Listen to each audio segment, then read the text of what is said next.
Hello everyone, welcome to Arinja Academy. In this video, we are going to cover NCERT solutions of Class 7 Science Chapter 3, that is Fiber to Fabric. So let's start. So the question number 1 of the chapter is, you must be familiar with the following nursery rhymes. Baba Baba black sheep, have you any wool? And second is, Mary had a little lamb whose fleeces was white as snow. So you have to answer these questions based on these nursery rhymes. So the first question is, which part of the black sheep have wool? Wool sheep के कौन से part में wool होता है? So the answer for this question is, wool is obtained from the hairy fibers of sheep. जो wool होता है वो कौन से part से मिलता है? जो sheep होती है उसमें बहुत सारे hairs होते हैं, hair के fibers होते हैं, आपने sheep देखी होगी. So उस hairy fiber से wool मिलता है. So wool is obtained from the hairy fibers of sheep. Question number B is, what is meant by the white fleeces of the lamb? जो लैम्ब होते हैं उसके वाइट फ्लीस क्या होते हैं? The covering of the wool on the skin of lamb that is white in colour called white fleeces. जो lamb के ऊपर कवरिंग होती है, उसके स्किन के ऊपर जो कवरिंग होती है वूल की, उसी को हम फ्लीस बोलते हैं, जो कि वाइट इन कलर होती है. सो इसलिए हम उनको वाइट फ्लीस बोलते हैं. सो this was question number 1.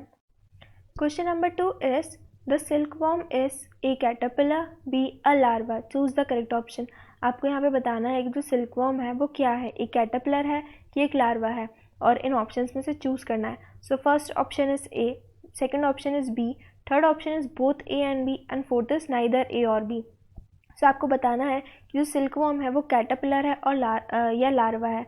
So the answer for this question is, जो सिल्कवॉर्म होता है उसकी लाइफ साइकिल होती है. सो उस लाइफ साइकिल में लार्वा स्टेज होती है. उस लाइफ साइकिल में लार्वा स्टेज होती है. Larva is a stage. Okay.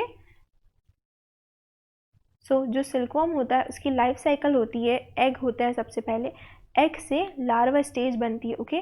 So larva stage में ही कैटरपिलर फॉर्म होता है. Okay, caterpillar.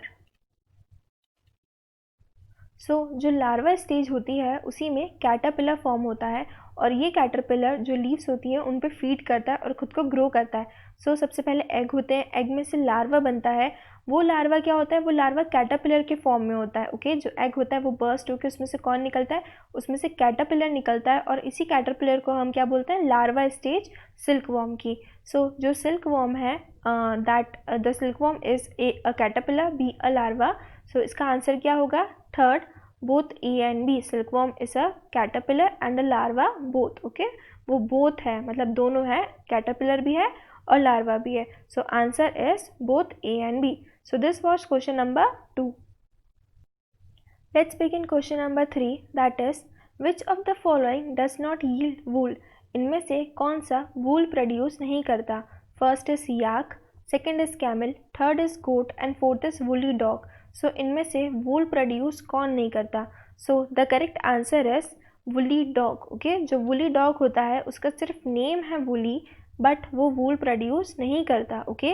Other animals which are given hair, they produce wool. Okay. Yak, camel and goat produce wool, whereas woolly dog does not produce wool. Woolly dog is just a name, it does not produce wool. So the answer is woolly dog. So this was question number 3. So the question number 4 is, what is meant by the following terms. आपको इन terms को explain करना है. So first term is rearing, second is shearing, and third is sericulture. So let's start with rearing. So rearing is the process of raising animals that provide animal fibers up to a stage where they are capable of giving fibers is called rearing. जो rearing होता है उसमें animals को feed किया जाता है, उनकी care की जाती है और उनको grow किया जाता है, ताकि जो animals हैं, जो animals से हमें important fiber या silk या जो भी चाहिए वो हमें मिल सके. सो उसके लिए हम एनिमल्स को रेयर करते हैं. इसका मतलब ये है कि हम एनिमल्स को फीड करते हैं और ग्रो करते हैं उस स्टेज तक, ताकि वो हमें कुछ फाइबर्स या सिल्क या जो भी है वो दे सके. So that process is called as rearing. Silk moths egg are reared for silk, sheep are reared for wool. जो सिल्क मॉथ्स होते हैं उनके जो एग होते हैं उनको रेयर किया जाता है सिल्क के लिए, और जो शीप्स होती हैं उनको रेयर किया जाता है वूल के लिए. सो जो शीप है उसको ग्रो किया जाएगा, उसको अच्छा फूड प्रोवाइड किया जाएगा, उसको शेल्टर दिया जाएगा, उसकी केयर की जाएगी, ताकि जो शीप है वो ग्रो हो और वो हमें वूल दे सके. So this process is called as rearing. इसमें क्या होता है कि जैसे हमने शीप है, शीप को ग्रो किया, उसमें वूल आया। अब जो वूल है वो उसकी बॉडी से एक्सट्रैक्ट किया जाएगा, ओके, उसकी बॉडी से अलग किया जाएगा। उस process the process of extracting of wool from the body of the sheep और any other animal is called as shearing, okay. जो उसकी बॉडी से अब एक्सट्रैक्ट किया जाएगा वूल या जो भी एनिमल देगा, उस प्रोसेस को बोलते हैं हम shearing. It is done with the machine similar to a barber's razor. जो मैंने यहाँ पे बताया कि जो शेयरिंग का प्रोसेस होता है, वूल को निकाला जाता है, वो किससे किया जाता है? वो एक मशीन से किया जाता है, सिमिलर टू बार्बर्स रेजर। जो रेजर होती है वैसी मशीन रहती है जिससे वो वूल को एक्सट्रैक्ट किया जाता है। The fleeces of the animal is shaved off along with a layer of skin to obtain wool. जो शीप होती है उसका फ्लीसेस मतलब जो वूल होता है, ओके, जो हेयर होते हैं उनके, जो उनका वूल होता है, उसको शेव किया जाता है with the help of razor, okay. Razor से उनको शेव किया जाता है ताकि जो वूल है वो मिल सके, ओके। उसको शेव किया जाता है, उनके जो हेयर्स होते हैं, फ्लीसेस होते हैं, उनको शेव किया जाता है ताकि जो वूल है वो हमें ऑब्टेन्ड हो सके। ये था प्रोसेस शेयरिंग का। Third is sericulture, the process of rearing silk worm for extracting silk from them is called as sericulture. Sericulture क्या होता है कि जो सिल्क वॉर्म्स होते हैं उनको रेयर किया जाता है, ग्रो किया जाता है ताकि उनमें से सिल्क मिल सके। जो सिल्क वॉर्म्स हैं उनमें से सिल्क निकालने के प्रोसेस को ही हम क्या बोलते हैं? सेरीकल्चर बोलते हैं। The process of rearing silk worms for extracting silk is called as sericulture, उसी को हम सेरीकल्चर बोलते हैं। This was question number 4th। The question number 5th is given below is the sequence of step in the processing of wool, which are the missing steps at them। यहाँ पे fill in the blanks type है, ये कुछ steps हैं, okay, जो wool के processing में होते हैं। कुछ steps मिसिंग है, आपको वो steps बताने हैं। First step is sharing, okay. जो फर्स्ट स्टेप होती है वूल के प्रोसेसिंग में वो होती है शेयरिंग। शेयरिंग क्या होता है? Sharing is the process of extraction of wool, okay. इसमें क्या करा जाता है? वूल को एक्सट्रैक्ट किया जाता है, extract, okay. This is the process of extracting of wool from sheep और एनी एनिमल। जो भी एनिमल है उसमें से वूल एक्सट्रैक्ट किया जाता है, निकाला जाता है, तो उसको हम क्या बोलते हैं? शेयरिंग बोलते हैं, ओके। This was sharing. जो नेक्स्ट स्टेप है शेयरिंग के बाद वो होती है scoring, okay. Scoring is the second process और सेकेंड स्टेप। स्कोरिंग में क्या होता है कि जो वूल हमने एक्सट्रैक्ट किया है उसमें डस्ट पार्टिकल्स होते हैं, डर्ट होती है, स्वेट होता है। उन डर्ट, स्वेट और बाकी सबको रिमूव करने के लिए उसको क्लीन किया जाता है। जो वूल होता है, वूल को क्लीन किया जाता है। स्कोरिंग में क्या होता है? Cleaning of wool, okay, cleaning of wool, okay. जो वूल होता है उसको यहाँ पे क्लीन किया जाता है वाटर में। उस प्रोसेस को हम क्या बोलते हैं? उस प्रोसेस को हम बोलते हैं scouring, okay. The cleaning of wool, okay, the process of cleaning of wool is called as scouring, उसको बोलते हैं scouring. Third process is sorting, okay. जो थर्ड प्रोसेस होता है वो होता है, थर्ड प्रोसेस इज सॉर्टिंग। जो सॉर्टिंग होता है उसमें जो वूल्स है, वूल के फाइबर्स हैं, उनको अलग किया जाता है based on their quality, okay. Separated, wools are separated based on their quality, based on quality, okay। wools fiber are separated according to their size or their quality। उस प्रोसेस को हम बोलते हैं sorting। the fourth process is cleaning of Burns. जो fourth process है वो है Burns की क्लीनिंग करना। बर्न्स क्या होते हैं? बर्न्स कुछ फ्लफ़ी फाइबर्स होते हैं जो वूल्स में प्रेजेंट रहते हैं, उनकी क्लीनिंग करते हैं। उस प्रोसेस को हम बोलते हैं क्लीनिंग ऑफ बर्न्स। जो फिफ्थ प्रोसेस या फिफ्थ स्टेप है वो होती है डाइंग, ओके। जब सॉर्टिंग हो गई, स्कोरिंग हो गई, वूल क्लीन हो गया, वूल सेपरेट हो गया बेस्ड ऑन देयर क्वालिटी, फिर जो वूल होता है वो वाइट, ब्लैक या डल ब्राउन कलर का होता है। उसकी डाइंग होती है, उस पर कलरिंग होती है, colouring, okay. Colouring of wool is called as dyeing. जो वूल होता है उस पर कलर किया जाता है उसी को हम क्या बोलते हैं? डाइंग बोलते हैं। The last process is rolling. जो रोलिंग होता है उसमें क्या किया जाता है? जो कलर्ड वूल है हमारा उसको कोम्ब किया जाता है, स्ट्रेट किया जाता है और उनको रोल किया जाता है यार्न्स में, okay. The wool is rolled into yarns, उनके रोल्स बनाए जाते हैं।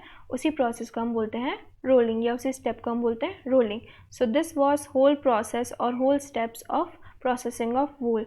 here are the answers। first step was shearing, second was scoring, third is sorting, fourth is cleaning of burns, fifth is dyeing, and sixth or last step is rolling। the question number 6th is make sketches of the two stages in the life history of a silk moth which are directly related to the production of silk. यहाँ पे आपको कोई भी 2 stages की silk moth की life history की कोई भी 2 स्टेजेस के स्केचेस ड्रॉ करने हैं जो कि डायरेक्टली रिलेटेड हो सिल्क प्रोडक्शन से, ओके, जो कि रिलेटेड हो सिल्क प्रोडक्शन से। So let's start. सो जो लाइफ हिस्ट्री होती है सिल्क मॉथ की वो कैसे स्टार्ट होती है। जो अडल्ट सिल्क मॉथ होता है, okay, adult female silk moth होता है वो एग ले करता है, ओके, इट लेक एग। सो जो अडल्ट सिल्क मॉथ होता है, फीमेल अडल्ट सिल्क मॉथ होता है वो एग लेइंग होती है, ओके, एग ले करता है। इन एग्स में से कैटरपिलर बाहर आता है। जो एग्स होते हैं वो क्रैक होकर उनमें से कैटरपिलर बाहर आता है, कैटरपिलर, ओके। जो कैटरपिलर होता है वो लार्वल स्टेज होती है सिल्क मॉथ की। सो जो अडल्ट है वो एग्स ले करेगा, एग्स में से एग क्रैक होकर कैटरपिलर बाहर आएगा। जो कैटरपिलर होते हैं वो लीव्स पे फीड करते हैं, ओके, वो लीव्स पे फीड करके खुद को ग्रो करते हैं और जब वो फुल्ली मैच्योर हो जाते हैं तो उसमें से क्या निकलता है, they form a cocoon, okay, they form a cocoon. जो कैटरपिलर होता है वो खुद को फीड करते हैं, ग्रो होते हैं। जब वो फुल्ली मैच्योर या ग्रो हो जाते हैं तो खुद पे वो एक कवरिंग बना लेते हैं और उस कवरिंग में वो बंद हो जाते हैं और फिर हम उसको बोलते हैं कुकून, ओके, उसको हम क्या बोलते हैं, कुकून। फिर वो कुकून के अंदर एक अडल्ट सिल्क मॉथ तैयार होता है या फॉर्म होता है और फिर वो इमर्ज होके बाहर आ जाता है। तो ये क्या थी, ये एक लाइफ हिस्ट्री थी सिल्क मॉथ की। जो अडल्ट होता है वो एग लेइंग करता है, एग में से कैटरपिलर फॉर्म होता है, कैटरपिलर कुकून में चेंज होता है। जो कुकून होता है वो किसी पे फीड नहीं करता, okay, it is an inactive stage, वो इनएक्टिव रहता है और फिर वो किस में कन्वर्ट हो जाता है, अडल्ट में कन्वर्ट हो जाता है। तो हम यहाँ पे कुकून का डायग्राम देखेंगे। So here is the diagram of cocoon. जो ये कुकून होता है सिल्क प्रोडक्शन से कैसे लिंक्ड है। जो कुकून होता है इसी में से सिल्क फॉर्म होता है। जो कैटरपिलर होता है वो अपने माउथ में से सिल्क निकालता है और उसी सिल्क से खुद को कवर करता है और उसी से कुकून फॉर्म होता है। जो ये कुकून फॉर्म होता है वो किससे होता है, वो सिल्क के थ्रेड से होता है जो कैटरपिलर के माउथ से निकलता है। सो ऐसे कुकून फॉर्म होता है। सेकेंड डायग्राम है ये वाला, cocoon with a developing moth. जो कुकून होता है उसके अंदर मॉथ कैसे डेवलप होता है। सो ये कैटरपिलर है, ओके, कैटरपिलर का ही फॉर्म है, वो खुद को डेवलप करता है। उसके जो अपेंडेजेस, जो लेग्स होते हैं वो डिज़ोल्व हो जाते हैं और विंग्स डेवलप होते हैं और ऐसे अडल्ट फॉर्म होता है। फिर जो ये अडल्ट है कुकून में से बाहर निकल जाता है और अडल्ट फिर वही उसकी लाइफ हिस्ट्री स्टार्ट हो जाती है। So these are the 2 stages of silk moth which are showing, okay, and these are related to production of silk. These are directly related to the production of silk. So the question number 7 is, out of the following which are the 2 terms related to silk production. ये जो आपको नीचे terms दिए हैं इनमें से कौन से 2 टर्म्स सिल्क प्रोडक्शन से रिलेटेड है। Here are the hints given. First hint is, silk production involves cultivation of mulberry leaves and rearing silkworm. जो सिल्क प्रोडक्शन होता है उसमें मलबरी लीव्स का कल्टीवेशन होता है और सिल्क वॉर्म्स की रियरिंग होती है। Second hint is, scientific name of mulberry is Morris alba, okay, जो साइंटिफिक नेम है मलबरी लीव्स का वो है Morris alba. So let's see कि इनमें से कौन से टर्म्स सिल्क प्रोडक्शन से मिलते हैं। सो सेरीकल्चर, पहला टर्म क्या दिया है, सेरीकल्चर। सो हमने प्रीवियस क्वेश्चंस में भी पढ़ा कि जो सेरीकल्चर होता है वो क्या होता है, रियरिंग या production of silk, okay, rearing of silk worm for the production of silk. जो सिल्क की प्रोडक्शन होती है उसके लिए सिल्क वॉर्म्स की रियरिंग की जाती है, उसको बोलते हैं सेरीकल्चर, ओके। सो सेरीकल्चर क्या होता है, rearing of silk worm for silk, okay.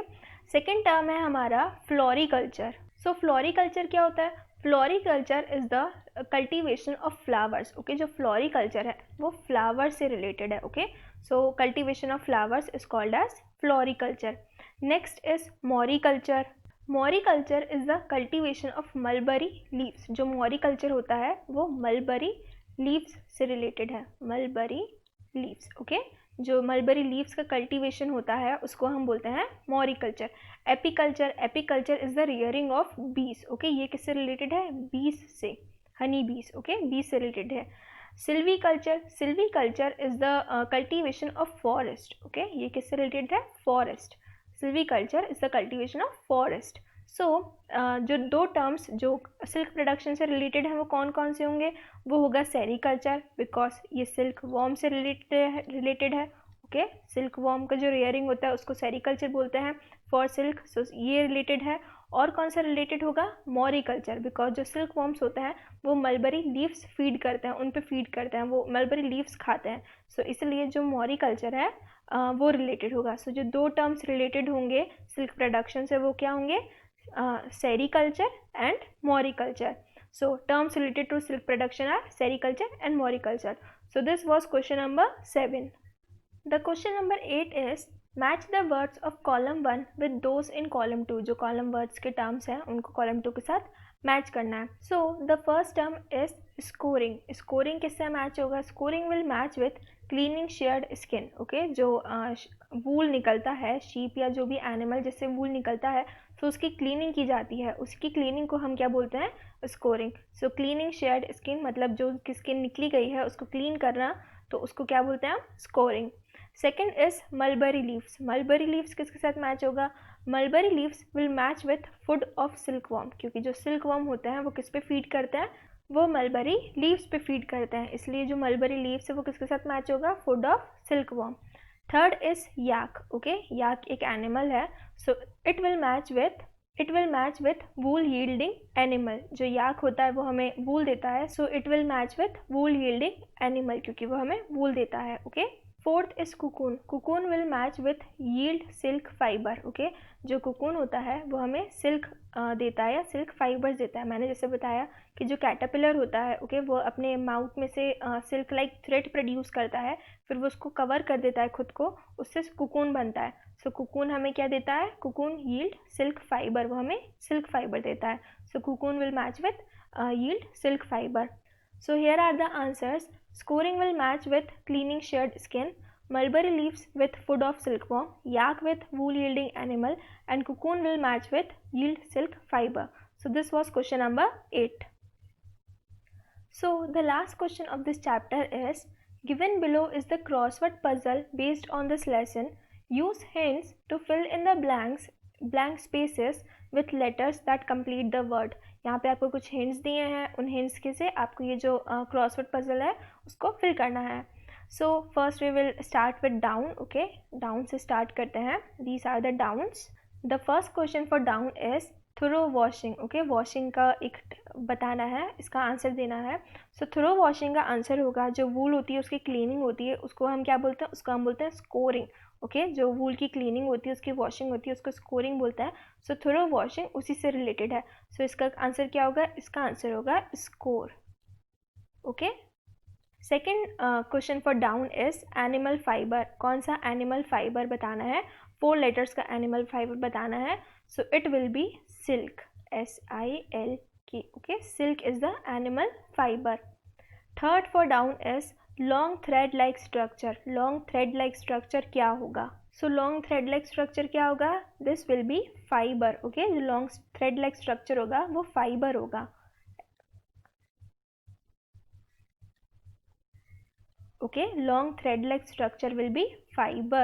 Let's start across one. So the first question for across is keeps warm. Okay, जो ऐसी चीज़ जो हमको गर्म रखती हो, so keeps warm. So वो क्या होगा? वो होगा wool. Okay, wool जो है वो हमें warm रखता है. So the answer will be wool. Second question for across is its leaves are eaten by silkworm. Silkworm किसकी leaves खाते हैं? कौन से plants की? So वो उसका आंसर क्या होगा? The answer will be mulberry. Okay, silkworm किसकी लीव्स खाता है? मलबरी की. ओके, सो सिल्कवर्म मलबरी लीव्स ईट करते हैं. Third is hatches from egg of moth. Moth के एग में से कौन निकलता है? हमने ये पढ़ चुके हैं प्रीवियस क्वेश्चंस में. मॉथ के एग में से कौन निकलेगा? द मॉथ जो एग होगा वो क्रैक करके उसमें से कैटरपिलर निकलेगा. सो the answer will be caterpillar. Caterpillar. Okay, so the last answer will be caterpillar. So here are the answers. So if you like this video, subscribe to Arinja Academy. Visit our site arinjaacademy.com for more details.